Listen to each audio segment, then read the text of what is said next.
aplikasi terbaik dalam memberikan atau meningkatkan kesehatan atau bahkan mengobati penyakit. Mengobati penyakit apa? Bahkan sekelasnya diabetes itu ternyata bisa diperbaiki atau kalau kita udah ngerti konsepnya sebenarnya nggak ada penyakit yang nggak bisa sembuh sebenarnya.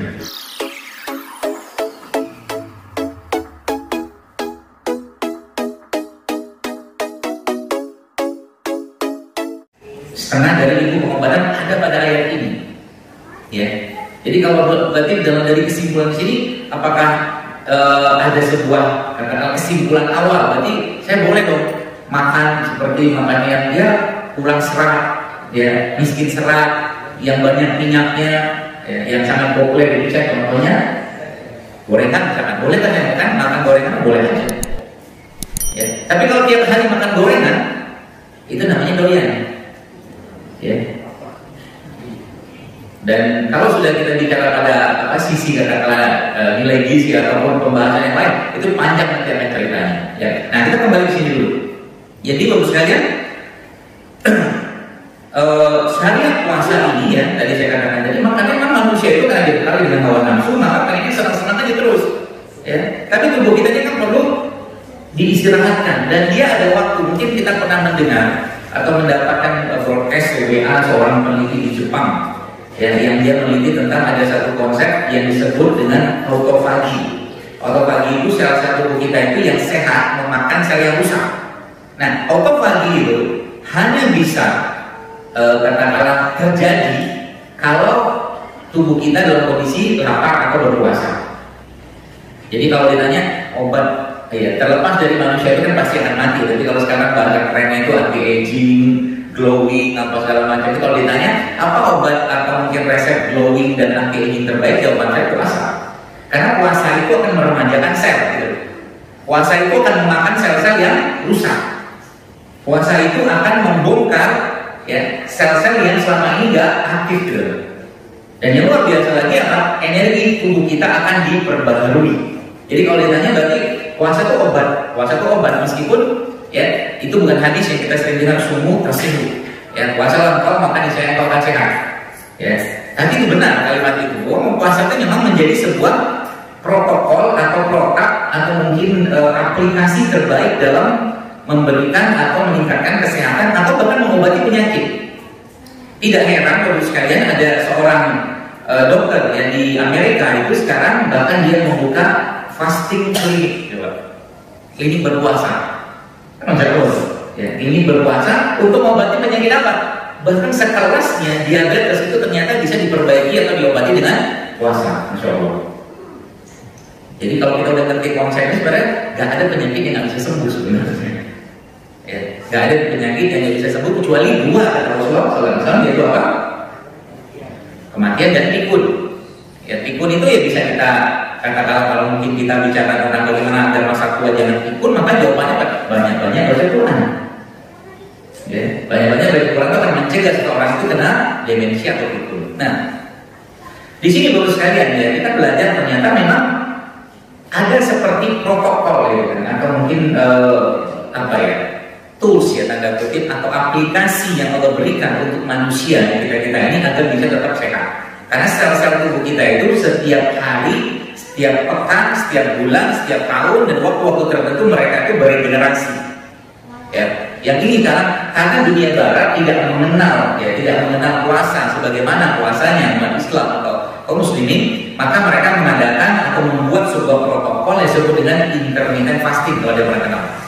Apa itu intermittent fasting? Jadi orang dibikin waktu berpuasa tidak makan tapi minum aja, sisanya itu dia makan. Contoh begini, 24 jam itu dibagi dua, satunya buat makan, satunya buat puasa. Dimulai dari berapa? Rata-rata itu dimulai dari 16 jam atau 14 ada 16 atau 14 atau bahkan sampai 22 jam. Jadi misalkan dia nggak makan selama 16 jam, ya, nanti minum boleh, minum boleh karena minum tidak menambah kalori, tapi minuman pun itu minuman-minuman yang tidak membebani tubuh, gitu kan? Seperti air putih atau termasuk juga di sini kopi boleh nggak? Boleh, tapi jangan pakai gula. Karena kopi itu akan memicu atau merangsang keluarnya insulin dalam tubuh kita sehingga tubuh tidak terasa lapar. Jadi bagus minum kopi sebenarnya, asal pakai gula. Ya, kalau kopi Kopi aslinya memang bermanfaat, bukan bermanfaat, tapi dia punya efek kesehatan. Bahkan beberapa ahli ya itu menyebutkan kopi itu sebagai fat burner, ya, pembakar lemak. Ya. Kalau campur susu gimana? Ya kopi nikmat kan, bukan lagi kopi yang bermanfaat. Ya. Makanya ya terlepas ya, saya tidak bahas hukumnya, tapi kenapa orang yang ahli hisab itu merokok? Ya, orang merokok itu biasanya temannya siapa? Saya lagi nggak bahas bikinnya, ya bukan urusan saya itu. Tapi saya maksud kenapa orang merokok itu dan ngopi itu dia nggak perlu makan, betul ya? Nah yang betulnya berarti yang bisa. Dia nggak perlu makan. Kenapa nggak perlu makan? Karena tubuhnya itu dikondisikan seperti ada pengeluaran insulin. Insulin itu kan hormon yang keluar dalam tubuh kita kalau seandainya orang makan. Fungsinya apa? Untuk memasukkan gula ke dalam sel. Jadi seakan-akan ketika dia melakukan itu tadi, ya si nikotin dan kafeinnya itu, apa yang terjadi? Yang terjadi tubuh itu seperti sudah makan, paham ya? Sehingga dia nggak perlu makan sampai sore nggak perlu makan. Tapi lama-lama terjadi apa? Kurus, karena penipuan, paham ya? Penipuan tubuh ditipu gitu kan. Berarti kalau kita ambil satunya gimana? Oh berarti bisa kita pakai salah satu jurus aja di mana? Gak usah pakai nikotinnya, pakai kafein aja. Ya, makanya kafein dipakai untuk apa? Menghilangkan rasa lapar. Atau kalau pakai model yang lain gimana? Bisa. Tapi kalau yang kuat, karena beberapa orang yang nggak kuat itu lambungnya saya bermasalah atau kelainan. Apa contohnya? Kayu manis. Kayu manis itu juga punya efek menghilangkan sensasi lapar. Ya, karena kita punya dua hormon, hormon leptin dan hormon ghrelin. Yang satu fungsinya untuk apa? Ketika lapar dia muncul, yang satu muncul kalau seandainya dia kenyang. Gitu. Atau bisa juga pakai teh hijau. Nah, kembali ke puasa tadi sekalian. Maka proses tadi, ya, proses tadi nanti akan dibagi dua sebenarnya. Jadi saya tidak heran kenapa di zaman dahulu itu, ya, tidak banyak penyakit-penyakit degeneratif. Ya, tentunya mungkin ini banyak faktor. Ya, salah satu faktornya ketika Ramadan, saya tidak menemukan setahu saya hadis yang menjelaskan Nabi itu waktu Ramadan tidurnya berapa jam. Itu yang pertama. Karena Ramadan itu bukan bulan buat tidur, tapi bulan buat ibadah. Jadi jangan hanya saya terdapat pertanyaan begitu. Jadi waktu yang efektif untuk kita tidur selama Ramadan gimana? Ini pertanyaan yang saya apaan gitu loh. Kenapa? Karena kata dia gitu kan tidurnya aja ibadah gitu. Ya, itu kan salah satu plesetan yang dipakai.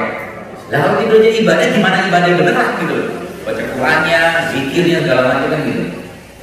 Jadi saya tidak menemukan riwayat-riwayat pengetahuan saya menjelaskan tentang Nabi itu makan apa sih selama Ramadan. Kan gitu. Yang kita sering dengar kan cuma dua. Apa itu? Nabi berbuka dengan rutop, kurma basah. Itu aja. Kemudian lagi kalau ada kurma basah, Nabi buka dengan kurma kering, tamar. Kalau nggak ada kurma kering, Nabi buka pakai air. Oh itu dong.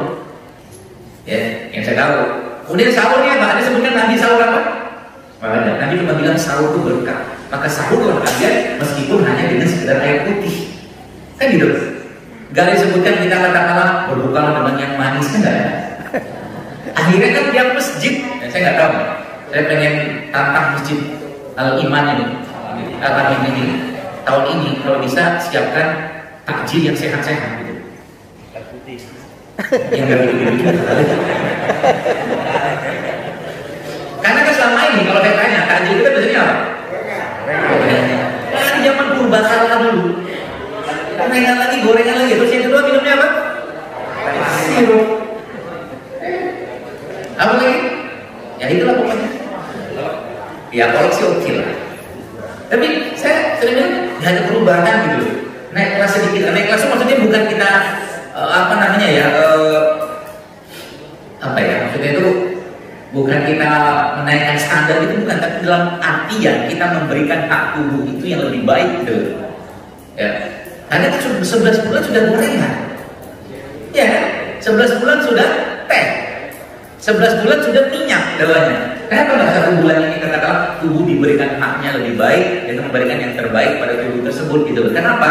Karena sebenarnya tubuh kita itu kalau dia diperbaiki bagus sekali. Ibarat kata misalkan di belakang ada pohon tuh kalau misalkan apa namanya daunnya itu jelek atau buahnya tidak sehat, maka kalau ahli pertanian atau ahli perpohonan, yang akan dia lihat apanya?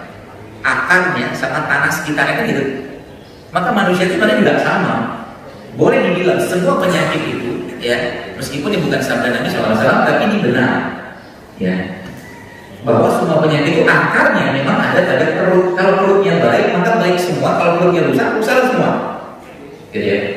Maka kalau kita bicara perut, ya mungkin tadi akar atau tanah dari itu, maka perlambang dalam tubuh manusia yang berupa tanah tadi adalah lambungnya atau pencernaan yang bilang. Artinya apa? Kalau mau, ya kan, dalam surat Ibrahim itu kan Allah gambarkan indah sekali. Alam tarakai wa Allah matalan kalimatun thayyibatan kasajaratin thayyibah. Ya. Pohon yang baik, akar yang baik, buah yang baik kan gitu. Ya. Maka sebenarnya Ramadan ini caranya Allah untuk memberikan apa? Untuk memperbaiki diri kita. Apa yang diperbaiki? Kalau kita bahas dalam sisi kesehatan, maka yang diperbaiki adalah pencernaannya atau lambungnya atau ususnya. Syaratnya apa? Nah, kita bahas syaratnya dulu. Syaratnya apa? Syaratnya jangan masukkan lagi hal-hal yang justru malah memberatkan tubuh kita. Ini saya kasih resep sedikit. Sebenarnya ketika kita Ramadan itu atau buka puasa sekalian, itu coba Anda minum air putih, makan 3 butir kurma, dan jangan siapkan makanan apapun, itu sudah sangat kuat tubuh kita. Serius. Sebenarnya kebanyakan kita makan ini itu segala macam nafsu doang. Yang terjadi apa? Maghrib sudah mulai muncul hawa kantuknya, Isya sudah mulai menguat, tarawih tidur. Makanya saya bilang, Ramadan sudah bukan bulan untuk kita bahas makan apa. Apalagi sekarang kan tren banget tuh buka bersama. Boleh nggak boleh? Tapi saya sering bilang buka bersama ini jadi masalah kalau buat saya. Kenapa? Kadang-kadang apalagi kita bukanya di tempat yang jauh dari masjid. Akhirnya sholat maghribnya lewat, atau mungkin nggak ke masjid. Sholat tarawih juga nggak ada apa-apa saya. Ya boleh-boleh aja sih sebenarnya. Tapi kan menurut saya itu ya cukup kan gitu. Kalaupun ada kita batasi. Nah, ada beberapa syarat. Katakanlah kalau kita mau mendapatkan manfaat dari Ramadan dari dulu sekalian, atau mungkin puasa tadi, supaya dia bisa memberikan efek terbaik untuk tubuh kita. Karena memang puasa itu adalah obat. Puasa itu sarana untuk membersihkan penyakit dalam tubuh kita. Ya. Dan salah satu caranya adalah yang pertama adalah hentikan ya atau stop dulu yang bikin kita bermasalah.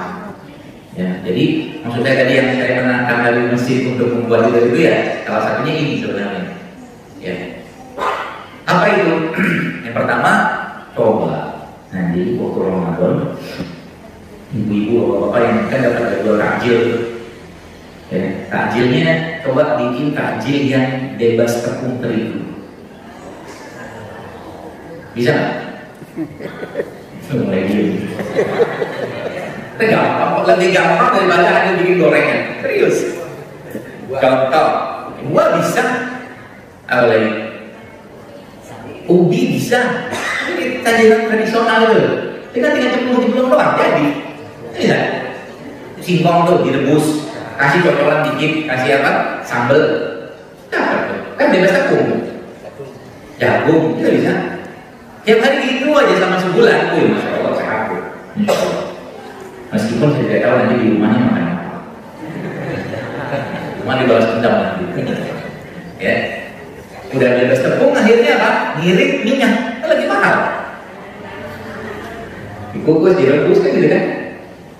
Mungkin Bapak Ibu mengira ini mungkin hal yang tidak penting, tapi bagi saya melihat sendiri ternyata orang-orang yang mengurangi itu semua, mengurangi tepung, mengurangi minyak, itu ternyata terjadi perbaikan yang sangat signifikan dalam tubuhnya. Kenapa? Minyak kita butuh Pak, minyak, tapi minyak yang sehat. Contoh minyak yang sehat apa? Zaitun, ya minyak apa? PCO, atau paling gampang minyak atau lemak yang sehat itu bisa didapatkan dari apa? Santan. Jadi kalau santan itu bagusnya dia pahit, ya jangan dipanaskan. Jadi kalau ibu nanti bikin santan atau mungkin bikin kolak, pisahin aja antara santan dan kolaknya. Santan nanti waktu diperes gitu kan, biasanya kita kalau mau peres santan itu kan pakai air itu pakai air kelapanya itu, jangan pakai air biasa. Itu bisa. Dan untuk lemak yang sangat baik. Makanya sebenarnya nanti kalau mau coba di Ramadan ini sudah sangat menguatkan tubuh kita sebenarnya. Yaitu apa? Kita ngikutin bagaimana Nabi berbuka. Kita ikutin bagaimana Nabi berbuka. Nabi berbuka pakai kurma. Nah, kurma itu ya menariknya. Kenapa saya katakan menarik? Karena waktu Maryam, ya, ibunda Nabi Isa alaihissalam itu mau melahirkan, kan di Al-Quran kan jelaskan dengan sangat detail namanya. Dia sakit, dia mengandung kesakitan, ketakutan, ya. Tapi yang Allah perintahkan kepada Maryam alaihissalam adalah menggoyangkan pohon kurma sehingga kurma itu jatuh. Kan gitu. Kenapa nggak pohon yang lain? Kenapa pohon kurma juga? Ternyata memang itu ada efek psikologisnya, ya. Bahwa ternyata kurma itu memang punya efek untuk memberikan kebahagiaan. Karena kandungan yang ada pada kurma. Beda dengan ceritanya Nabi Yunus. Nabi Yunus kan bukan kurma, tapi Nabi Yunus ditumbuhkan Allah sejenis pohon dari jenis pohon labu. Jadi labu itu memang sangat soft, ya. Atau mungkin dia bagus sekali untuk orang-orang yang punya gangguan pencernaan, atau mungkin pencernaannya lagi lemah. Ya, kita bayangkan Nabi Yunus sekian lama dalam perut ikan besar itu, Nabi Yunus akhirnya dihamparkan atau didamparkan ke pinggir laut, ya, dalam kondisi yang sangat lemah. Tapi di situ diceritakan bahwa Allah memberikan perintah atau Allah menciptakan pohon tadi yang menyuruh Nabi Yunus alaihissalam untuk memakan labu tadi. Jadi situ nanti menu gampang. Ada labu, ada kurma, tambah lagi satu produk yang mengandung lemak yang dari santan itu. Ya, jadi dia diapain itu gampang. Kalau yang kolak tadi, kolaknya dipisahkan, nanti misalkan santannya, ya, campurin sama kolaknya nanti, tapi jangan dipanaskan santannya, pisahin. Itu Pak. Ketika kita bicara karbohidrat ketemu lemak itu buat tubuh tuh powernya atau energi yang didapat itu akan sangat luar biasa. Nah, makanya kalau nanti bulan Ramadan, kalau Bapak Ibu mau versi yang lain itu bisa juga pakai, kalau ada makan kurma, makanlah sama kacang. Ya, dalam kurmanya itu dibuka, masukin almond, kalau ada almond. Kalau nggak ada almond, kacang biasa nggak masalah. Kacang tanah boleh.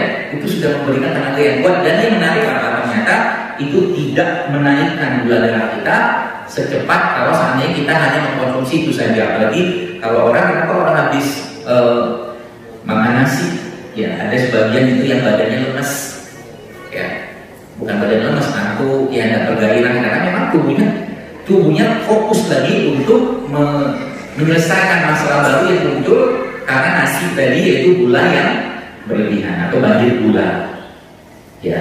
Nah makanya, ini kalau tips ibu-ibu nih, kalau yang masih makan nasi, ya, menurut saya itu kenapa saya katakan masih makan nasi, karena pilihan karbohidrat itu banyak, nggak cuma nasi saja, ya. Singkong bisa, ubi bisa, jagung bisa, ya, atau sorghum bisa, macam-macam. Tapi kalau yang masih pakai nasi, salah satu caranya untuk membuat nasi itu tidak tidak membuat tubuh kita banjir gula. Nasinya nanti dicampur sama minyak. Jadi dalam dandang itu rice cooker itu Anda campurkan itu, ya paling umum kalau kita kan cari VCO itu minyak kelapa yang disulit gitu, tapi bukan minyak goreng. Itu dicampurkan situ, itu tidak akan membuat kadar gula kita naik berlebihan. Ya, itu salah satu caranya. Kalau masih makan nasi, ya, kalau nggak makan nasi nggak masalah, karena memang biasanya nasi yang beras-beras yang ada sekarang itu sebagian besar sudah diolah, diputihkan segala macam, sehingga yang muncul itu adalah gula yang mendadak dalam tubuh itu berlebihan, sehingga itu memberatkan tubuh kita.